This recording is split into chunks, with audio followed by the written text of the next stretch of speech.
Welcome, everyone, to our online Easter services. If you're joining us from Eggfest for the first time, we want to send you our warmest greetings. It's great to be able to connect with you. Well, we couldn't be more excited at Christ Church after a long summer under lockdown where we weren't able to meet in person, and after a long winter where so many of our people were away. We are starting to get this feeling that getting back to normal is getting closer. The spring weather has started to blossom with fresh air to fill our lungs. The snow piles have melted.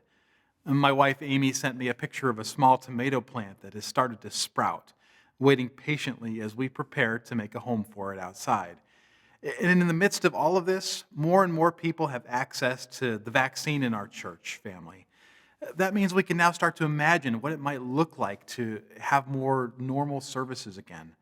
That means my dad can maybe fly out to see his grandchildren, whom he hasn't seen in a year. And maybe for you, that'll mean going to parties again, enjoying the side conversations you had at the office, or taking that family trip that you had to delay. Normal sounds kind of good right now. But normal isn't always good, is it? Maybe your normal pre-pandemic was going home to a spouse that didn't love you anymore. Maybe your normal was being bullied at work, or maybe your normal was feeling alone. Even when our normal isn't bad, normal doesn't always carry the sense of newness, excitement, or adventure that we long for. There's a reason that repetitive jobs have such a high turnover rate. As good as normal can feel after a season of disruption, it doesn't take long to realize that normal is not enough. It inevitably leaves us hungry for something more, a new perspective on life, an irreplaceable peace, an unquenchable hope, something closer than a friend. But what if we missed our shot at it? A couple of summers ago, I was standing out on my deck looking at the Sauhegan River, which takes a sharp right turn in the back of our house. When the water is low, the rocks of the river protrude enough at one point that if you're a careful human or a curious bear, you can walk right across without getting wet. Well, a bear had just made its way across the river, and I was staring amazed at a photo that my neighbors had taken and shared with me. The only problem? I had missed it by seconds.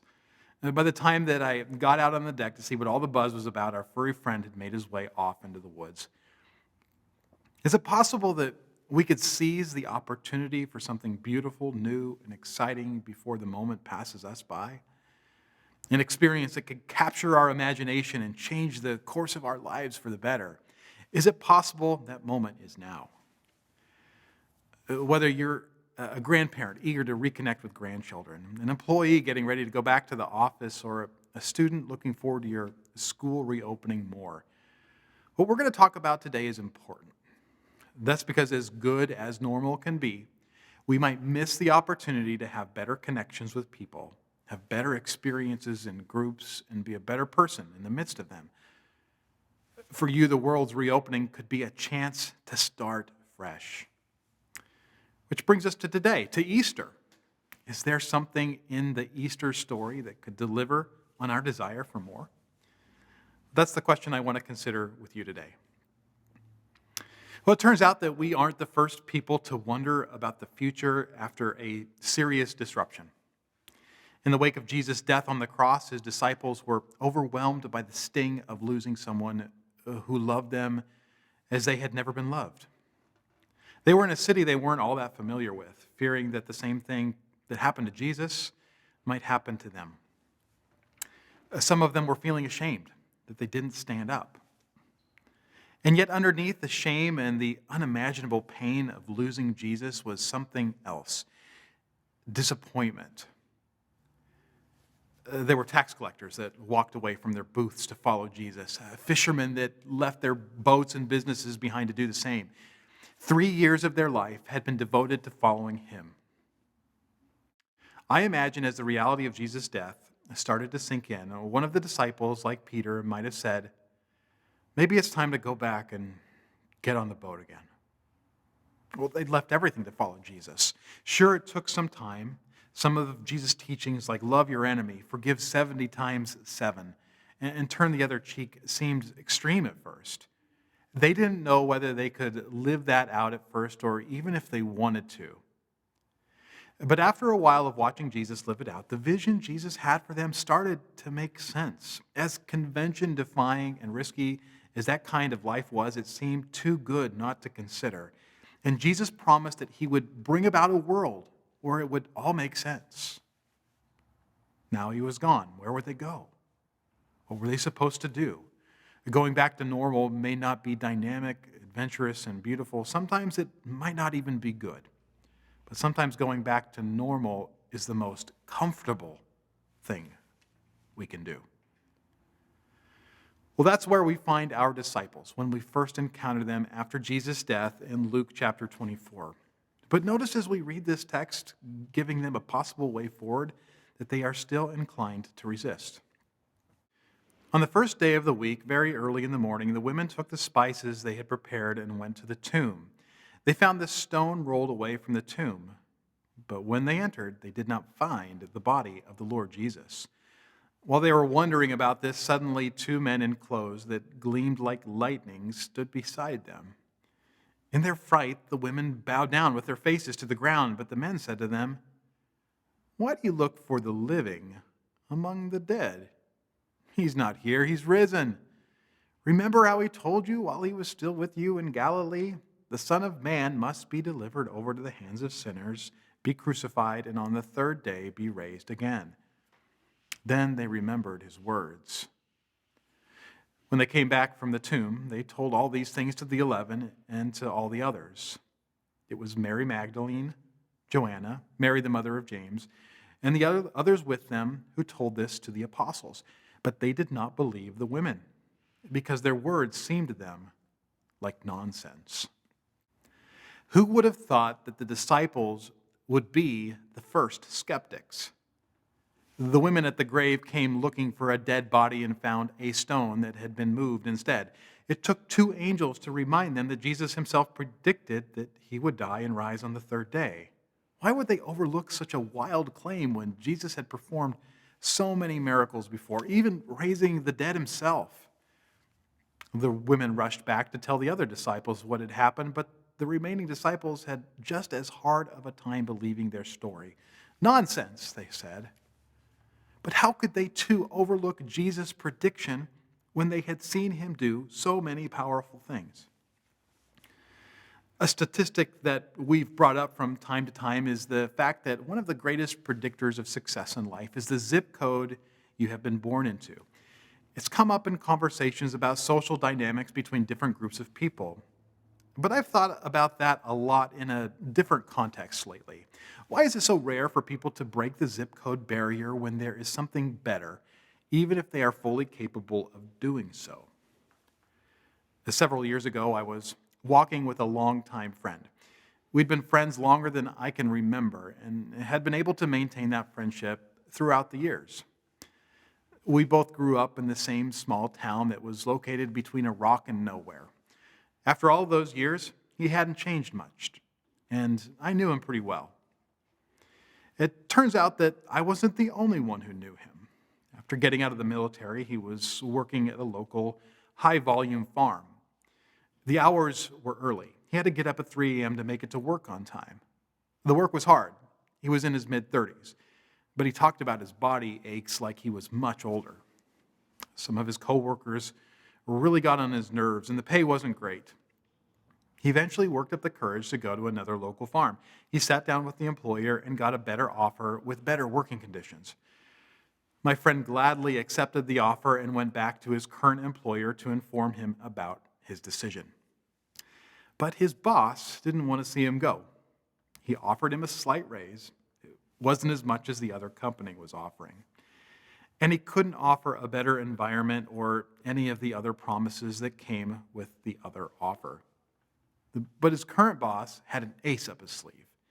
He knew what I'd known for over 30 years, and he used it to his advantage. "Fred," he said to my friend, "you don't like change." And that was right. My friend loved routine. That and the promise of a little extra cash was enough to make him stay. Now, there's nothing wrong with staying in the same town you grew up in or staying at the same job forever. Sometimes there can be something commendable and beautiful about that. But when there is an opportunity for something different that's better, why does it seem like so many people don't take the chance? The disciples believed in miracles. They trusted that God could do extraordinary things. They saw Jesus heal the blind, cast out demons, and yes, even raise the dead. They even believed that God would someday raise all of the dead before transforming the heavens and the earth to their eternal state. But for some reason, the timing of Jesus' resurrection created a cognitive dissonance. Yes, occasionally a prophet would come along and God would grant them the ability to raise someone from the dead, like the prophet Elijah. But those people would eventually return to the grave. God raising Jesus permanently in the present time? Apparently, they thought that idea was going a little bit too far. So perhaps when they heard Jesus say that he would die and be raised on the third day, they thought Jesus was speaking metaphorically about the number, like when he talked about forgiving someone 70 times 7. The resurrection of Jesus was something that they could accept, but it wasn't something that they could believe. That's because when we face something strange, it's much easier to go with what we know. Last week, a fascinating article came out in The Atlantic entitled "Where Science and Miracles Meet" by the American physicist and self-described atheist Alan Lightman. Lightman describes a chasm between people of faith and the majority of scientists, whom he claims firmly and unequivocally reject anything supernatural as an answer to mysterious phenomena, insisting on a logical, rational, natural explanation instead. And now some of the greatest scientists of all time believed in God. Einstein was Jewish and frequently talked of his faith. A more recent example is the head of the Human Genome Project, Francis Collins, who has spoken extensively of the way science is compatible with faith. But the truth is, a lot of scientists do refuse miraculous answers to the mysteries of the universe. What's fascinating about the article is that Lightman points to an area where the chasm between some scientists and believers might not be so great. In the 1960s, scientists first noticed what has become known as the fine-tuning problem in the universe. They observed that many of the constants of nature, such as the speed of light, lie within a narrow range for life to be able to exist. For instance, if the strength of the nuclear force of the Big Bang had been a bit greater, all of the hydrogen atoms would have bound to form helium, leaving no hydrogen remaining to form water. If it had been a little too weak, oxygen and carbon wouldn't have been able to hold together either. It's a simple problem of probability. A universe that can sustain life is very unlikely. Christian academics like philosopher Alvin Plantinga have pointed to this and made a case for intelligent design, but Lightman points out that scientists have gravitated toward the theory of the multiverse, which has been popular in science fiction and comic books for a long time. The theory addresses the problem of the probability of life in our universe by positing that there are multiple universes that exist. That naturally increases the chance that the conditions for life would be found in at least one. And now, full confession, I don't fully understand the multiverse theory, and it sounds like there's some interesting mathematics that physicists use to provide a rational basis for it. It's even possible that both answers could be true: intelligent design and the multiverse. I don't know. Where Lightman sees a connection between people of faith and scientists is in the theory's inability to be tested. It's not falsifiable. It lies outside the understanding of regular science. In a way, it's a matter of faith. But I think that there's something more to this, too. A scientist's willingness to fill the fine-tuning problem with the multiverse and a believer's willingness to fill it with God shows that whether we believe in the supernatural or not, we like answers that fit into our worldview. And we tend to stick with them and go back to them instead of raising new kinds of questions. We prefer to go with what we know. I suppose that's why we see girlfriends that keep going back to boyfriends who don't treat them that well. There is comfort in what they know. And maybe for you, you keep going in the same job, the same place or the same reality because there is comfort in what you know, even if there is something better beyond. Maybe you've toyed with going back to school or making a move that would be better for your family, but you pulled back because imagining different is so difficult. But as important as career and family decisions can be, that's not what we're really talking about today. And that's not what the disciples were facing. It was something bigger. It was a life decision that impacted everything else. The way they did business, the way they loved their spouses, the way they raised their children, and even the way they looked at the entire world. When the cross went up, the disciples' world came crashing down. They couldn't think of a future like they'd imagined with Jesus anymore. And the idea of Jesus' resurrection to them was nonsense. The most comfortable option for them was to take care of Jesus' body and look for ways to go back to normal. And chances are in this season of disruption that would be good enough for most of us too.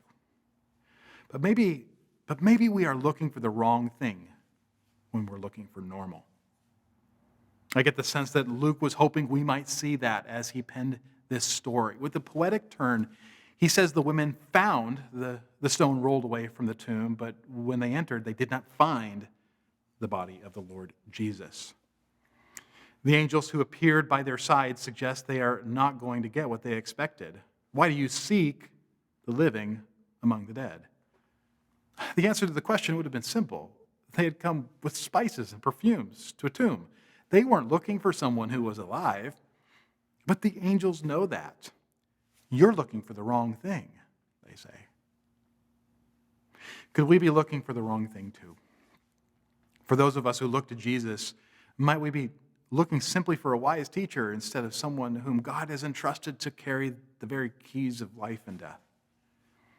For those of you who felt obliged to listen to an Easter service, maybe to please someone in your family, is there somewhere else you've been looking to bring life to your marriage, to bring joy to your work, to bring anticipation for the life to come? Could it be that in our desire to keep things normal, we've been overlooking a strange, surprising, life-changing truth that can turn our world upside down for the better? The disciples said nonsense when the woman told them their story. We don't really know if Peter was in that number or not, but assuming he was, their story created just enough curiosity in him to get up and check for himself. Luke concludes the story with this. Peter, however, got up and ran to the tomb. Bending over, he saw the strips of linen lying by themselves, and he went away, wondering to himself what had happened. Don't miss that word, wonder. Scholars have debated about exactly what this means. Did Peter suddenly embrace the resurrection, or did he merely show some curiosity? Perhaps the truth is somewhere in between. Maybe he simply opened his heart to something different than he expected. Maybe he, for the first time, simply questioned his own questions. And perhaps instead of going backward, he took his very first step of faith. In the resurrection, God defies expectation so that we can break expectation and live forward. In the resurrection, God defies expectation so that we can break expectation and live forward. And it can do that for you. As the world returns to normal, are you willing to explore for a moment the possibility of entertaining something a little bit strange that can maybe, just maybe, change your heart, bring hope to your marriage, give you peace at work, or offer you hope for tomorrow? If this resurrection declares to the world that Jesus is who he said he is, could he deliver the promises that he said he would? Could he give us peace even though we continue to have troubles? Could he make our burdens light? Could he help us to love even when we are not loved? Could he offer us friendship when we feel so alone? Could he give us hope when our lives are so short? Maybe full-fledged faith is too big of a step. Maybe you have a certain picture of what it is to be a follower of Jesus in your mind, and that's not for you. I get it. There are so many strange pictures out there of what it means. But instead of focusing on that, what might your life look like if you simply exercised a little curiosity and wonder toward the possibility that God raised Jesus from the dead to give us hope, healing, and a certain and sure promise to come? If you're ready to show a little wonder this Easter, can I invite you to take a step by joining one of our online Alpha courses this year? We'll be joining our strategic partner, Grace Chapel, for a course on asking some of the hard questions of the Christian faith. If you've got unfiltered questions, if you would just like an introduction to what Christianity is all about, or if you'd just like to sit back and silently take it all in, this is for you. You can stop by ccnh.org/alpha to learn about how to sign up. If you've been away from church for a while, maybe now is the time to feed that wonder a little more. We're starting a new sermon series next week over the book of Acts, where we'll be exploring what it means to be a different kind of Christian, especially when it seems there are more and more reasons to be suspicious of the institutional kind. And we would love to have you join us for that too. Or maybe you'd like to start by just picking up the Gospel of Luke and reading it for yourself for the first time or with fresh eyes like it's the first time. Luke was a respected doctor in his day who wrote his gospel like an investigative journalist. Maybe now is the right time for you to pick up the sources and start investigating them yourself. Well, wherever you are at on this journey, there is a place for you. It doesn't have to be the way it used to be. Friends, as comfortable as it is, we don't have to go back to normal. Jesus is offering us life on the other end, an adventure and a promise that he'll be with us as we choose to live forward.